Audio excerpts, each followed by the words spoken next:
তো আজকে দেখতে পাচ্ছেন যে তৃতীয় টিপে ছেড়ে যাচ্ছে বিশ্ব পারাবত 12 নৌযানটি। তো ঢাকা থেকে আজকে যে 9টি নৌযান ছেড়ে যাচ্ছে ঈদ স্পেশালের প্রথম দিন হিসেবে পারাবত 12 আজকে ঠিক তৃতীয় পজিশনে ঢাকা ত্যাগ করছে। পূর্বে সবার প্রথমে আওলাদ 10 ঢাকা ত্যাগ করেছে এবং দ্বিতীয়ত ব্র্যান্ড নিউ নৌযান এমখান 7 এবং তৃতীয় পজিশনে পারাবত 12 নৌযানটি আজকে ঢাকা ত্যাগ করছে। তো দেখতে পাচ্ছেন এই হচ্ছে পারাবত 12। তো অপর প্রান্তে আমরা দেখেছি যে মানামি নৌযানটি রয়েছে। ওই যে দেখুন একজন যাত্রী নামার জন্য দৌড়াচ্ছে, একজন হকার তিনি নামানোর জন্য দৌড়াচ্ছে।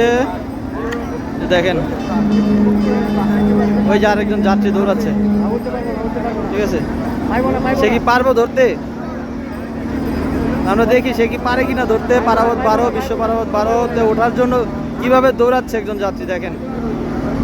তো তৃতীয় পজিশনে ছেড়ে যাওয়া পারাবত 12 নৌযানে দৌড়াচ্ছে, অথচ তিনি কিন্তু একটি নৌযান অলরেডি রয়েছে, কিন্তু তার পারাবত 12তেই যেতে হবে। এই যে দেখেন উঠে গেছে এবং প্রতিটি নৌযানই আমরা দেখতে পাচ্ছি যে ছাড়ার প্রস্তুতি গ্রহণ করছে। পারাবত 12 তৃতীয় পজিশনে আজকে ঢাকা ত্যাগ করছে।